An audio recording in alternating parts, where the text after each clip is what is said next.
Thank you, Teacher Ed.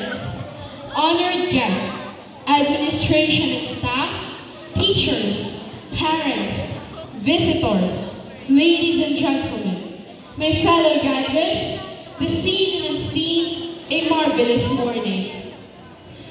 I am deeply honored for having given this opportunity again to stand and speak before you in this victory gathering. Naaalala ko pa po noong year 2018, ginawa ko rin po ito. Nagsimula po ako sa Jahay, sobrang liit at payat ko pa po. Ngayon, malaki na po ako. Our journey in elementary school has never been easy, yet super exciting. Since this is basic education, lahat po ng bago at first time natutunan natin. Sumulat, bumasa, kumanta, sumayaw, tumula, gumawa ng mga projects and arts, mag-research, mag-compute, at syempre, kiligin kapag nakita si Crush. That is why words are not enough to express appreciation and gratitude. First, to our God Almighty, for all the blessings and glory He is bestowing for us to make it true. Second, to our beloved parents and guardians na silang nagsakripisyo, dugot pawis, para lang may tuguyod ang ating pag-aaral sa loob ng 7 taon. Mula sa pag-attend at pagsundo, paglaba at pagplansya ng ating mga uniform, pagluto ng ating baon, at syempre, ang isa sa nagpapasakit sa kanilang ulo buwan-buwan ay ang bayad sa tuition. Third, to our dear teachers, from kinder to grade 6, hindi ko na po sila iisa-isahin, who serve as our second parents. Kung sa parents po, sinabi ko kanina, dugot pawis, sa kanila naman po ay laway at luha. They embraced the challenge and dedicated themselves to open every opportunity for us to learn.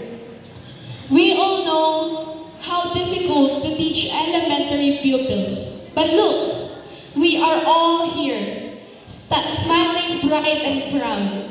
I would like to give a special thanks to our class advisor, Teacher Willie Palermo.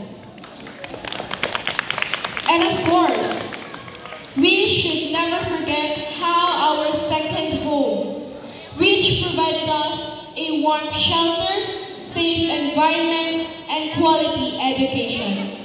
Our beloved school, Chahosana Academy. The school stood strong and never broke away despite of many challenges, especially during pandemic years. Nakakamiss ninyo yung synchronous classes natin, ano? From the bottom of our hearts, maraming salamat po, Sir Gilbert Rosaro and Teacher Jenny Rosaro. Personally po, hindi naging madali para sa akin and para sa amin ang buhay. My father passed away in 2022 when I was in grade 4. Bata pa po ako, pero alam ko na may kulang na sa pagkatao ko, na kailanman ay hindi mapapalitan ni naman.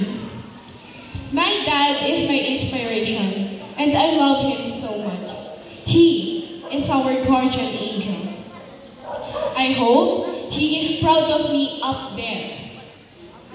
And I would like to take this opportunity to thank my family from both sides, who are always present to love and support me, na kahit kailan, hindi nila pinaramdam na nag-iisa ako.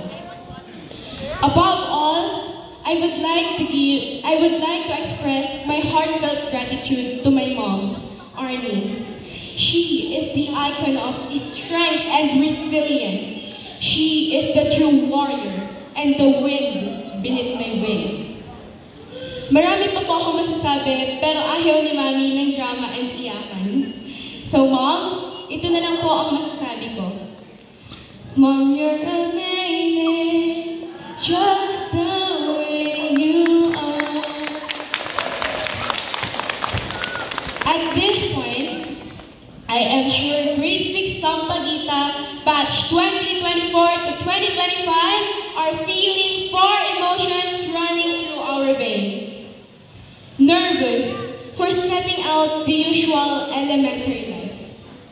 Excited for we will soon enter the next level of struggle, focusing studies in high school and new faces that will be meeting.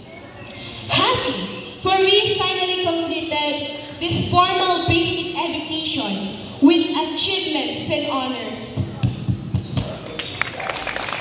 And of course, sad for all the memories we shared together for 7 years will be soon replaced by the moment yet to be defined.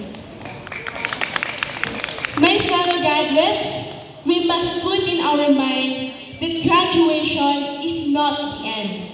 Instead, the beginning, a stepping stone towards bigger steps in our lives. At this moment, we are embarking the voyage of life, the unpredictable future. For if we strive hard and pursue high school, we are equipping ourselves more, as education is the best armor. It is the only thing that one cannot take away from us, and the only thing that we can give to our fruits of love sooner or later.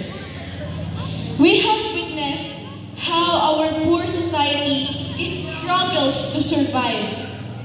So, let's not be the part of the problem, but the solution. Huwag po nating kakalimutan ang para sa kabataan ni Dr. Jose Rizal. Ang kabataan, ang pag-asa ng bayan. In connection to our graduation theme, this 2025, Generation of Unity, Partners for the New Philippines. Tayo ang bagong henerasyong nagkakaisa para sa bagong Pilipinas. As your class valedictorian, I encourage you guys. I want to meet you in a Starbucks reunion someday. Engineer Sam, Chef Aljay, Sophia, and Rosa, Nurse Francis, Architect Krisha and Jockel, Fashion Designer Marge, Pilot Officer Sian, Business Manager Patricia, Teacher Chloe, and Doctors RD and Durley. I trust you, my dear classmates, that we will be always the best of friends ever. Thank you. Cheers.